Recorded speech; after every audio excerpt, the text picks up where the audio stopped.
We have put this short information film together to introduce you to the functions, features and operations of your NIBE heat pump. In this film, as well as talking to residents who have them in their homes and use heat pumps on a daily basis, we'll also cover some common functions and basic system care for the end user. Hello, I'm Mike Proudfoot. I'm the maintenance manager for Muir Housing Group. We're here today at the Hollies in Cheshire to talk about the newly installed central heating system. These are 2-bedroom apartments in this newly completed estate, completed about 2 to 3 months ago, primarily for shared ownership, which allows first-time buyers to get their foot on the property ladder. In this particular apartment, the model that we've fitted is the NIBE F205P. That provides all the heating, hot water and heat recovery necessary for this apartment. We're really excited about having these systems fitted into the apartments. The green credentials are second to none, they are easy to use, and we're hoping for a saving in fuel for our residents. I moved into this house in Brigsley about 6 months ago now, in July of last year. When we first looked at the heating system, it looks quite complex and it's going to be difficult to use, but in comparison to the other systems I've used in previous properties, it's much easier to use, and obviously the bonus side is that it saves on the bills quite dramatically, and obviously if you're doing a bit for the environment as well, then that all helps as well. So the experience has been great. As well as being easy to use, the other benefits of the system are that we don't seem to get any cold spots. There's no drafts. The hot water is always readily available. I mean, we've had times where we've had 2 or 3 baths within a space of a few hours, and there's always been plenty of hot water there to use as well. So yeah, really good, really good. If you look on the system, it tells you what the temperature is outside to inside, so it gauges it that way. And whereas our old property, you're more or less messing around with it all the time, regulating it. Where with this, it all sort of flows itself. What we've also noticed about this system is that the temperature is very constant throughout the day and night. So with other types of heating systems, you get your peaks and troughs when you've got your radiators on full blast and then off. With this one, the radiators are never on full. The underfloor heating never seems to be overly hot. It's just always at a nice ambient temperature. Even last week I got up in the middle of the night, and normally in a normal house you'd be expecting it to be freezing cold, but it was just the same temperature as in the day. So I mean, I'm no expert on how it actually works, but it just seems to be fantastic. So we have a family of 8, and constantly every day I'm doing a load of washing, and basically I put it on the clothes area and let them dry that way. And I noticed from doing it in this house to my last house, in my last house my windows were getting steamed up and everything. In this house, because you've got all the air vents, no windows steam up, you don't feel damp, you know, it's lovely. For my job, I work in the property industry as a damp specialist, so I'm quite familiar with things like condensation and damp and mould forming. With this system, because it's changing the air much more often and more rapidly, it's removing any moisture that you produce in cooking, cleaning, bathing, that type of thing. It's not allowing the moisture to settle on windows and walls. It's being replaced by the warm air of the system, so no chance of any unhealthy air. The air is always fresh and free of any moisture, so that's another benefit really. I would understand why people were perhaps a little bit sceptical of this type of system, with it being very new and different technology to what we're used to, but once you've got your head around how it works and you don't have to be changing settings and dials and turning things on and off constantly daily, then it's much more easier to use. If I got the chance to recommend this system to anybody, I would tell them to sort of snap it up with both hands, because we found it much more beneficial to our lifestyle in that, like I said, not only the cost point of view, but the ease of use of the whole system, that we find it absolutely fabulous. So I certainly recommend it to anybody. The way your exhaust air heat pump is designed to work is to extract air from the wet rooms, such as the kitchen and bathroom, through a ducting system back to the heat pump, where the heat pump extracts the energy from this air in order to provide further heating and hot water for the property. Air which the ventilation system extracts from the wet rooms will remove steam from the bathroom and kitchen, therefore relieving the necessity to open windows. Opening windows can reduce the amount of energy that the heat pump can extract from the inside air, therefore can potentially lead to a reduction in the efficiency of the system. Because your heat pump works at a lower temperature than a typical gas boiler, it is normal for your radiators not to feel overly hot. The thermostatic control on your radiator has a range of settings, from being completely off, the white circle, to being fully on, the black circle, with varying temperature settings in between. The normal setting for your everyday living areas, such as the living room, dining room and kitchen, is setting 3. For rooms which you use less and require less heat, such as your bathroom and bedrooms, setting 2 is recommended. Although your heat pump requires very little maintenance, we do advise that once a month you check that all the ventilation ducts are free of dust and are not blocked in any way. If you do need to clean any of the ventilation units, simply use a duster to clean the surface, or remove the unit covers to wash and clean them more thoroughly before replacing them back into their housings. Depending on your system, you will have 1 or 2 vents bringing clean air in from the outside, and 3 to 4 internal vents mounted in the ceiling in different rooms. These vents are an essential part of your heating system and circulate air through the heat pump and around your property. To make sure that the correct ceiling vents stay in the correct rooms, we suggest that you clean each vent separately to avoid mixing them up. It is also essential that the settings of the individual vents are not tampered with or swapped between rooms, as these have been preset and balanced by the installer for them to work to their best efficiency.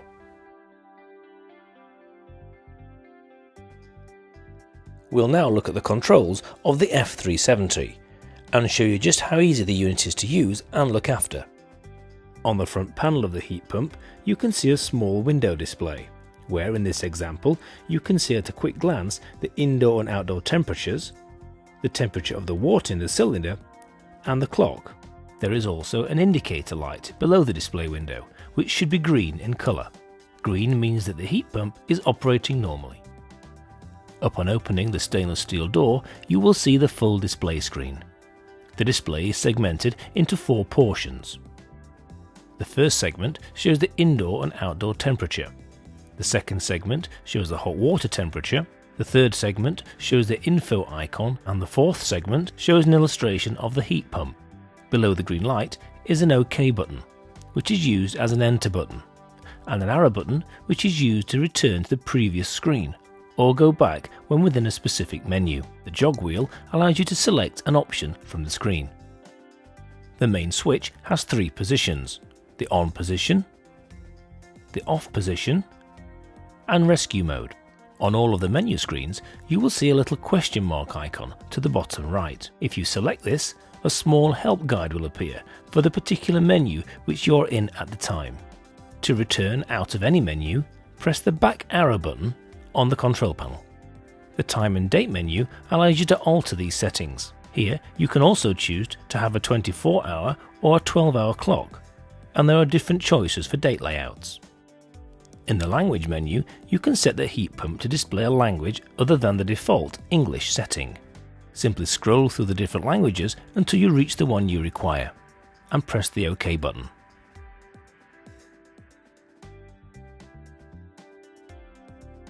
We will now use the jog wheel to select the hot water menu and press OK.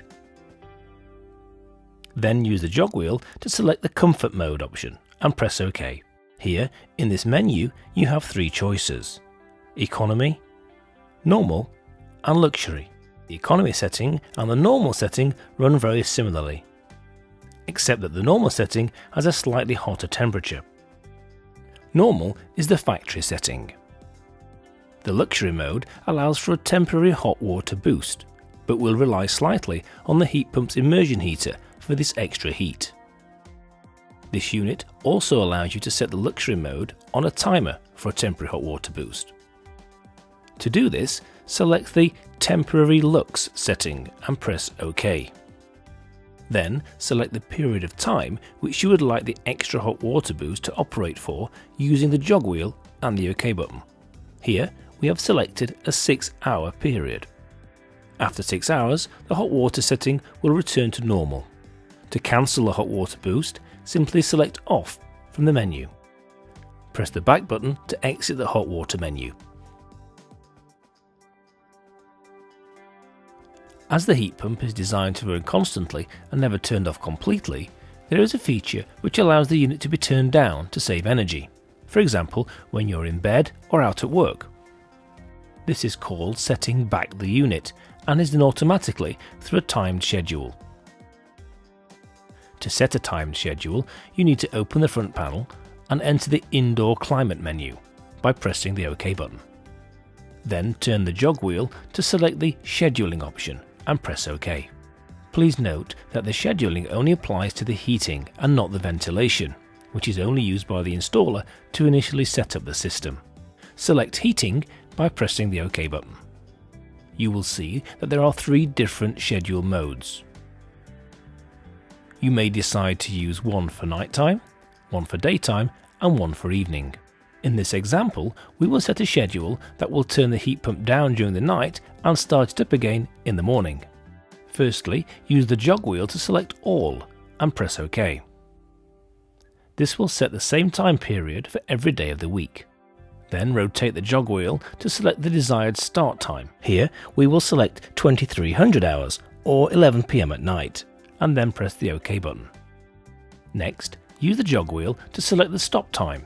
Here we will select 0500 hours or 5 AM in the morning and press the OK button. The final setting tells the heat pump by how much to lower or increase the flow temperature during the scheduled period. Depending on how your unit has been set up by the installer, you will see either the temperature in degrees or as a plus and minus value. If your unit has been set to plus and minus values, each unit that you select will change the room temperature by roughly 1 degree. So if you select -2, the room temperature will drop by roughly 2 degrees during the scheduled period. In all cases, care must be taken to ensure that the room temperature does not drop any lower than 17 degrees or be raised any higher than 27 degrees during the scheduled period, as this means that the heat pump may need to use an additional heat boost from the immersion heater to reach the setting, and this may result in an increase in your energy consumption. We therefore recommend a setting no lower than -2, or about 17 degrees, or any higher than +2, which is about 27 degrees. Once you have selected the setback value, press the OK button. You will now see that the unit has set the same time periods and setback value for each day of the week. To set an additional schedule, simply rotate the jog wheel to cycle through the settings for Schedule 1 until the Schedule 2 mode lights up. Then select the activated icon using the jog wheel and press the OK to activate this schedule. A tick will appear over the icon. Then press OK and enter the start, finish and setback for Schedule 2, for example a daytime setting. Repeat again for Schedule 3, which may be an evening setting. If you wish to set different times for each day, simply use the jog wheel to cycle through the days. Then press OK to select the particular day which you would like to set the time for, and enter the start time and finish time and setback value. Should you wish to raise or lower the normal room operating temperature, use the jog wheel to select the Indoor Climate menu. Then select the top submenu called Temperature. You will see a temperature scale, which you raise and lower by first pressing the OK button, then use the jog wheel to select the temperature, and then press the OK button again to confirm your selection. Depending on how your unit has been set up by the installer, you will see either the temperature in degrees or as a plus and minus value. If your unit has been set to plus and minus values, each unit that you see will change the flow temperature by 2.5 degrees. So if you select -2, the flow temperature will drop by 5 degrees. 21 degrees is considered to be a normal room temperature. We do not recommend setting this temperature above 24 degrees, as this will make the heat pump work very hard to reach this temperature. And as a result, the unit will be less efficient and more costly to run. When you are intending to be away from your property for an extended time, for example when you go away on holiday, it is a good idea to schedule the heat pump to enter a hibernation state. so that the unit does not waste energy heating your house and hot water whilst you are not there. To set the holiday mode, you will need to enter the heat pump menu on the main screen. Select Holiday Setting using the jog wheel and OK to confirm. The first thing to do is activate this setting by pressing OK. You will see a tick appear next to the word Activated. Using the jog wheel, select Start Date and press OK. Then enter each part of the start date of your holiday period using the jog wheel and OK button.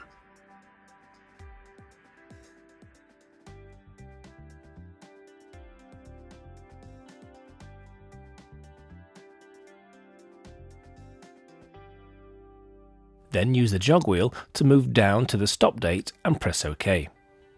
Here you need to enter the date of the day before you come back from holiday, so that the unit has time to build back up to normal operating temperature for when you arrive home.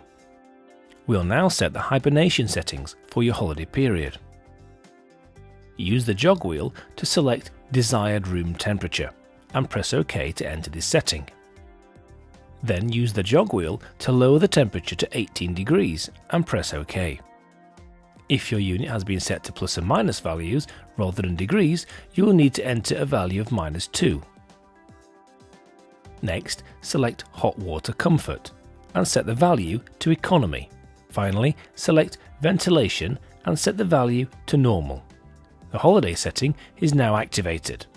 Press the back button to exit the menu. The filter in the top of your heat pump needs to be cleaned and checked every 3 months.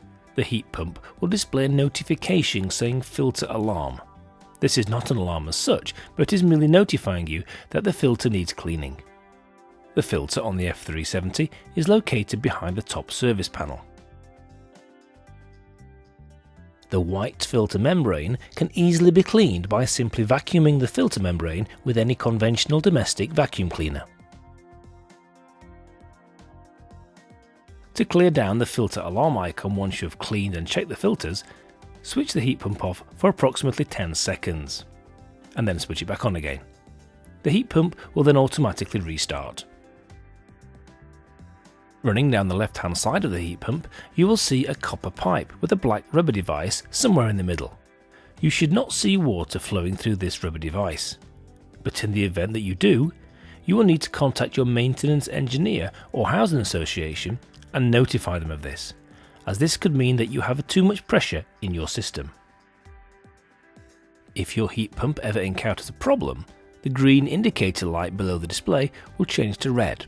If this light does change to red, then you'll need to contact your maintenance engineer or your housing association. On the display panel, along with the red light, it will show an alarm notification.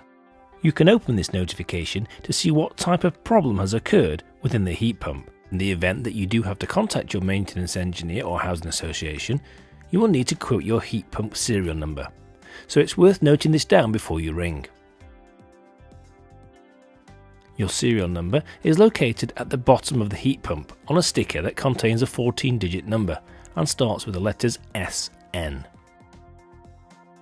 If you require further operating instructions regarding your heat pump or room thermostat, please refer to the user manuals that have been left with your unit. Alternatively, you can visit www.nibi.co.uk, where you can download copies of the user manuals.